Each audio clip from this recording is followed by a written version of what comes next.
In another shocking report, unknown gunmen have become known in the southeast. This is Anambra State, where two kidnappers, carjackers, who killed their victims after stealing their cars, have been apprehended by the police and transferred to the north. Two Hausa Fulani kidnappers who kidnap and kill car owners in Anambra are the ones standing before you in this picture. They are at the Nigerian Police State Headquarters in Yola. After being apprehended in Anambra State, they had to transfer them to Yola, Adamawa State for further investigations. The car they are standing in front of belongs to one of their victims, Daiso Kirian, who was kidnapped in front of his house in Oka, Anambra State. They took him to the highway and shot him twice, believing he was dead. The car snatchers in question, Rabiu Idris and Saidu Muhammad, has been a wanted individual in Anambra due to his involvement in car theft and killing young boys. He and his group steal cars and sell them in the north, and he flees to Cameroon when things get heated, also returning once the situation calms down. Rabiu is involved in most of the car thefts in Anambra State with his group. In this particular incident, they intended to kill Kirian, but he survived the two gunshots.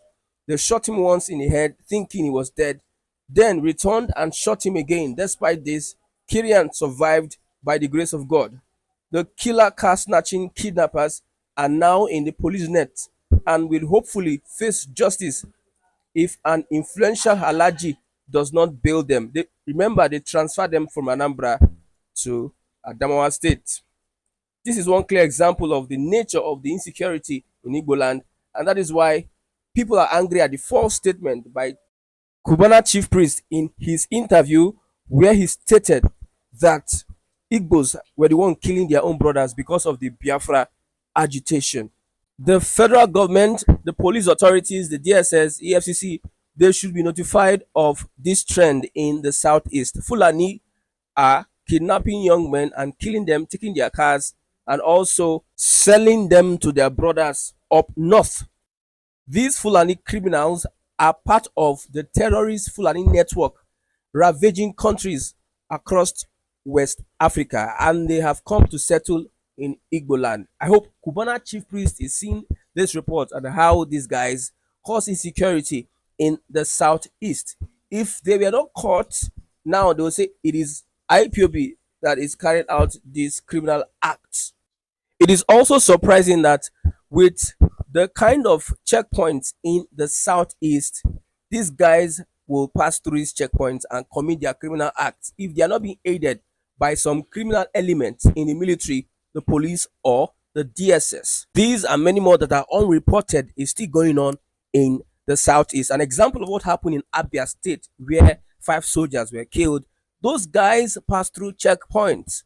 What were the police officers or the military officers doing at the checkpoints? How come these guys were able to pass through this checkpoint and commit the atrocities they committed that day? After they finished, they went away without any trace. But all over the southeast, you are having checkpoints.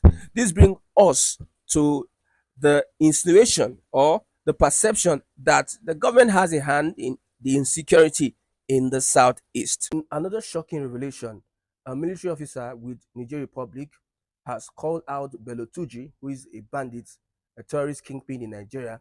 He accused the Nigerian authorities of shielding Bello Tuji and giving him access to commit the crimes and atrocities he does in the country. He warned Bello Tuji to stay off his country unless he will be brought back dead. He said Niger Republic is not like Nigeria, which commits treasonable offense against its people by shielding militants, terrorists, and bandits. In an open message, he had said that the next time Bello Tuji and his bandit group come into Niger Republic, they will go back in body bags. This shocking revelation was made by Sahara reporters. Many people have been dumbfounded at the kind of atrocities committed by the Nigerian government as revealed by a military officer with Niger Republic. It is being confirmed, very much confirmed, that the Nigerian government especially in the north, shield terrorists to carry out criminal activities on their people. What a shame that neighboring countries already know that the Nigerian government aid terrorists and terrorism in the country. Leaders in the north should take note. Military officers posted to the north, military commanders that are from northern origin in the Nigerian army should take note. These allegations should be debunked. If not, what we all know is that the government knows about insecurity in any community, any space, if it lasts for more than 24 hours. That's the words of former head of state, General Sani Abacha. Also, please, in Igboland, if you know these people that are being sponsored by the government to carry out evil acts on the people of the Southeast, let them be fished out and sent back to where they come from. The handwriting is written boldly on the wall, and we all can. The motive of the Fulani Islamic Jihadist state in Nigeria.